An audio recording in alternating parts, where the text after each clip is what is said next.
1930, John Maynard Keynes, the great economist, wrote a wonderful, very short book on the economic possibilities for our grandchildren, in which he predicted that in 100 years, and that 100 years is coming, that so many jobs would be automated, technology would be doing so much that we would have the biggest problem we'd face is what to do with all our leisure. He called it leisure. Actually, they're written the same way. I don't know why I heard him say leisure.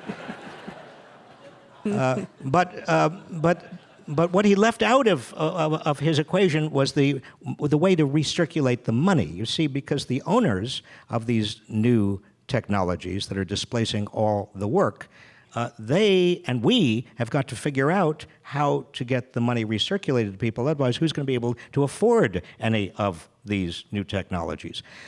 And we will, I think, inevitably come to something like a minimum guaranteed income. One of the steps on the way, by the way, and something that conservatives have championed for years, is the Earned Income Tax Credit, which is a wage subsidy. And I think that that wage subsidy will inevitably, has to get larger and larger and larger if we're going to have a middle class that propels the economy forward. I mean, understand... How does that work in a global economy?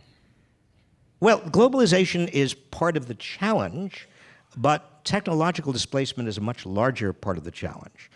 Because right now, most of our jobs are in retail, restaurant, hotel, hospital, surface transportation, childcare, elder care, construction. I mean, all of these jobs in the service economy, that's where the big job growth is. But the problem is they pay very little, they are non-unionized, and technology is displacing more and more of them. And many of those jobs ultimately are subsidized by the taxpayers because they need public services.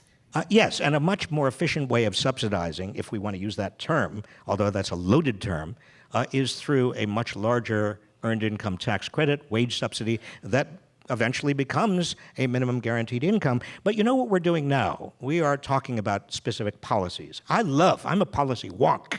I mean, I spend all day talking about policies. But policies themselves have no meaning at all without the political will to make those policies real.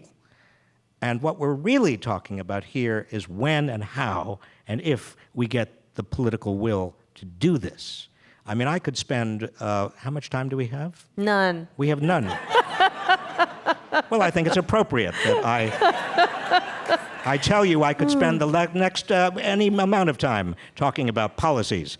But again, the discussion tonight with you all is much more about politics.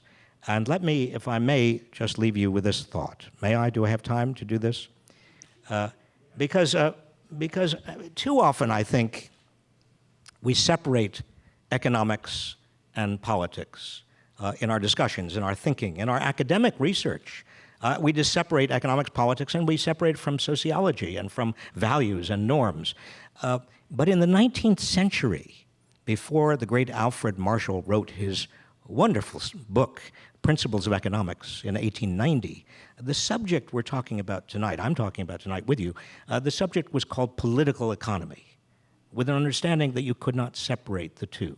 Politics shaped economic decision-making shaped politics. And in the 18th century, it was not even political economy. Adam Smith called himself a moral philosopher.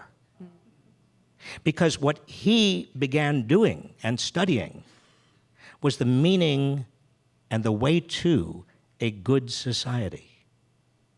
The ethical underpinnings of politics, economics, sociology, and so forth are central to this discussion and must be central to this discussion.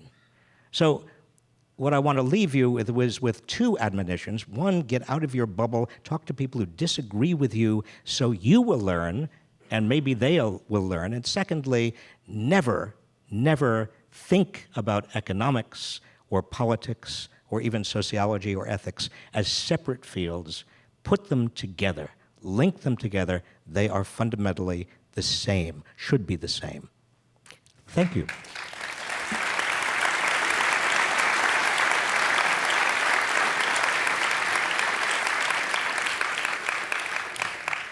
So very, very quickly, because we really are totally out of time and we're going over right now, you in your book say that you feel great optimism and that we should all have lots of reasons to be optimists. Can you just succinctly tell us why? Yes. Number one, just to review, class. Number one, historically, every time we have seen capitalism in America get off track, we've reformed it. We have not succumbed to... Yes, you may applaud that. We have not succumbed to fascism or communism or any other ism. Number two, young people today are extraordinary. They are the inheritors of this mess, and they will change America.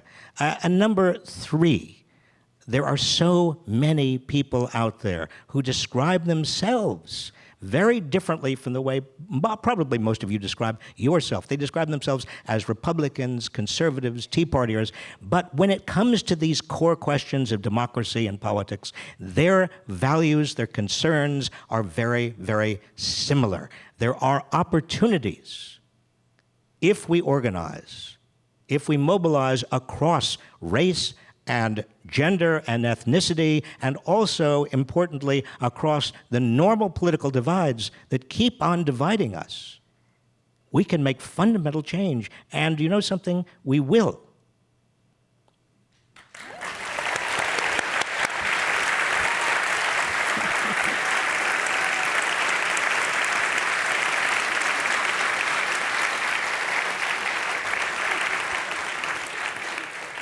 Our thanks to Robert Reich, Chancellor's Professor of Public Policy at the University of California, Berkeley, former U.S. Secretary of Labor, and author of the book Saving Capitalism for the Many, Not the Few. We also thank our audiences here and on radio, television, and the internet. We also wish to remind everybody here that Professor Reich's new book is for sale, and he will be signing copies following the program. The line will form down the front. And if everybody here would briefly stay seated, one of the staff will give detailed instructions on exiting the theater and also on how to do the book signing.